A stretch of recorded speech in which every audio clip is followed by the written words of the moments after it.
Hello students, इस video में हम introduction to transmission of power discuss करेंगे जो fundamental of mechanical and civil engineering subject के अंडर फर्स्ट टॉपिक है। तो शुरू करते हैं। लास्ट वीडियो में हमने डिस्कस किया था कि हमारे सिलेबस में 5 यूनिट्स है, जिसमें से फर्स्ट 3 यूनिट्स मैकेनिकल का पोर्शन कवर करती हैं एंड लास्ट 2 यूनिट सिविल का पोर्शन कवर करती हैं। तो आज हम फर्स्ट यूनिट के फर्स्ट टॉपिक को पढ़ेंगे जो है transmission of power through belt, rope drives, pulleys, gear and chains. आज हम इसका इंट्रोडक्शन पार्ट कवर करेंगे। तो transmission of power that is your first unit. सबसे पहले ये समझना ज़रूरी है कि ट्रांसमिशन ऑफ पावर होता क्या है, हम कहाँ से किस कंपोनेंट में पावर ट्रांसमिट करने की बात कर रहे हैं। तो यहाँ पे हम बात कर रहे हैं transmission of power from one shaft to another shaft. ठीक है, अगर हमें एक शाफ्ट से दूसरी शाफ्ट में पावर ट्रांसमिट करनी हो तो वो हम किन किन माध्यमों से कर सकते हैं। तो हमारे पास ये इतने मेथड्स हैं for the transmission of power, right. जैसे बेल्ट ड्राइव, रोप ड्राइव, चेन ड्राइव्स। पुलीज आपकी सहायता करती हैं बेल्ट एंड रोप ड्राइव्स को पावर ट्रांसमिशन में, और गियर ड्राइव्स। तो एक एक करके हम इनका बारे में कुछ इंट्रोडक्शन पार्ट डिस्कस करेंगे। तो सबसे पहले जैसे हमने डिस्कस किया कि बेल्ट ड्राइव है ना, तो बेल्ट ड्राइव में आपको पहले ये समझना ज़रूरी है कि पावर ट्रांसमिट कहाँ से कहाँ पे करनी है। तो ये आपके let's say for example this is shaft A and this is shaft B. So power transmission का के लिए क्या करना होगा हमें, यहाँ पे हमारा बेल्ट ड्राइव यूज़ किया गया है।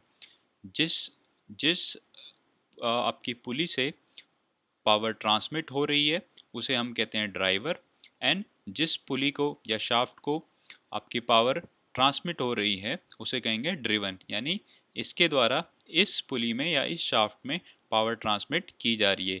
किसकी सहायता से, यहाँ पे बेल्ट के माध्यम से। तो ये कुछ की टर्म्स है जो आपको ध्यान में रखनी है, ड्राइवर किसे कहते हैं और ड्रिवन किसे कहा जाएगा। ठीक है, तो अब हम बेल्ट एंड रोप ड्राइव को और अच्छे से जानते हैं। तो अगर बेल्ट एंड रोप ड्राइव की मैं आपको परिभाषा बताना चाहूँ सरल भाषा में, तो बेल्ट एंड रोप ड्राइव का यूज़ पावर ट्रांसमिट के लिए किया जाता है। किसके, from one shaft to another shaft. किसकी सहायता से, बाय मीन्स ऑफ पुलीज। ये आप देख रहे हैं, ये सब पुलीज हैं, बाय मीन्स ऑफ पुली, जो या तो सेम स्पीड पे रोटेट करती हैं या डिफरेंट स्पीड पे रोटेट करेंगी। ठीक है, तो ये तो हमने जाना कि परिभाषा क्या कहती है बेल्ट एंड रोप ड्राइव की। अब बेल्ट एंड रोप ड्राइव का प्रयोग कहाँ पे होता है, तो बेल्ट एंड रोप ड्राइव का प्रयोग आपका उन ड्राइविंग एंड ड्रिवन शाफ्ट्स में किया जाता है जहाँ पे आपका डिस्टेंस लार्ज होता है, डिस्टेंस ज़्यादा होता है। इस कैटेगरी में आपका चेन्स भी इंक्लूड हो जाता है। Belt, rope and chain drives का आपका प्रयोग वहाँ पे किया जाता है जहाँ पे दो पुलीस या दो शाफ्ट के बीच में आपका डिस्टेंस ज़्यादा होता है। ठीक है, एक बात। दूसरी बात, बेल्ट, रोप और चेन ड्राइव आपकी फ्लेक्सिबल टाइप ऑफ कनेक्टर्स कहे जाते हैं, यानी उन दे आर बेंट इजीली। ठीक है, और ये जो फ्लेक्सिबिलिटी है बेल्ट एंड रोप्स की, ये किस कारणवश है, ये इनके मटेरियल के कारणवश है। ठीक है, जिस मटेरियल से वो बने हैं इनके उसकी वजह से बेल्ट एंड रोप ड्राइव आपकी फ्लेक्सिबल कंसीडर की जाती है। जहाँ हम बात करें चेन ड्राइव की, तो चेन ड्राइव आपका, आपने बाईसाइकिल की या मोटरसाइकिल की चेन अवश्य देखी होगी, तो चेन ड्राइव आपका स्मॉल स्मॉल एलिमेंट्स से बना होता है जो रिजिड एलिमेंट कंसीडर किए जाते हैं। ठीक है, अब हम बात करते हैं कि बेल्ट और रोप ड्राइव जो है continuous band of motion transmit करती हैं। ठीक है, किसकी सहायता से, पुलिस की सहायता से। और जब आपका ड्राइवर रोटेट करता है तो वो अपना बेल्ट और रोप के बीच में और पुली के बीच में फ्रिक्शन क्रिएट होता है। ठीक है, ड्राइवर कह लो या आप इसे कह लो रिम या पुली कह लो, पुली और बेल्ट के बीच में क्या क्रिएट होता है, फ्रिक्शन क्रिएट होता है। और उस फ्रिक्शन की वजह से क्या होता है, आपका बेल्ट घूमता है और फिर आगे आगे की तरफ बढ़ता है। और उसी प्रकार से अगर आपका जो है ड्राइविंग पुली में वो फ्रिक्शन ट्रांसमिट होता है, जिसकी सहायता से आपका फिर ड्रिवन पुली जो है रोटेट करता है, किसके किसके कारण, फ्रिक्शन के कारण, है ना। और अगर पावर जो ट्रांसमिट हो रही है वो फोर्स ऑफ फ्रिक्शन को एक्सीड कर जाती है, तो बेल्ट एंड रोप ड्राइव आपको स्लिप स्लिप करती हैं पुली के ऊपर, मतलब स्लिप फैक्टर फिर यहाँ पे कंसिडरेशन में आ जाता है। तो ये कुछ जाना हमने बेल्ट एंड रोप ड्राइव के बारे में। नेक्स्ट हम डिस्कस करते हैं चेन ड्राइव। तो चेन ड्राइव जैसे हमने पहले डिस्कस किया कि ये रिजिड एलिमेंट से बने होते हैं। ठीक है, देख आप जैसे डायग्राम में भी देख पा रहे हैं, ये रिजिड एलिमेंट से बने होते हैं। और चेन ड्राइव जो है ड्राइविंग एंड ड्रिवन व्हील के प्रोजेक्टेड टीथ में रैप होते हैं। जैसे आप देख रहे हैं ये प्रोजेक्टेड टीथ हैं और इसमें एंगेज हो रखे हैं, है ना। इनको स्प्रॉकेट्स भी कहा जाता है।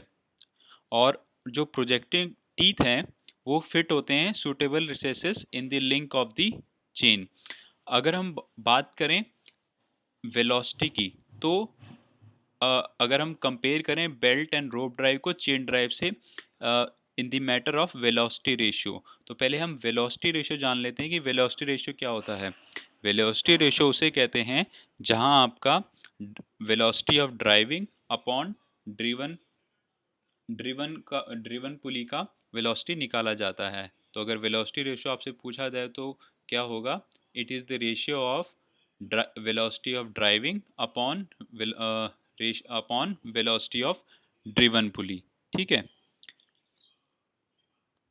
तो वेलोसिटी रेशियो जो होता है वो बेल्ट एंड रोप ड्राइव में कांस्टेंट नहीं होता है, क्योंकि बेल्ट एंड रोप ड्राइव आपकी कांस्टेंट स्पीड पे नहीं चल पाती हैं, है ना। इसी कारण उनकी जो वेलोसिटी रेशियो है वो कांस्टेंट नहीं रह पाता है। वहीं दूसरी तरफ चेन ड्राइव आपका कांस्टेंट वेलोसिटी रेशियो देखने को मिलता है।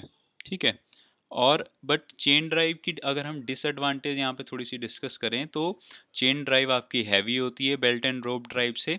और दूसरा दूसरा डिसएडवांटेज है कि आपकी चेन ड्राइव जो है ग्रेजुअल स्ट्रेचिंग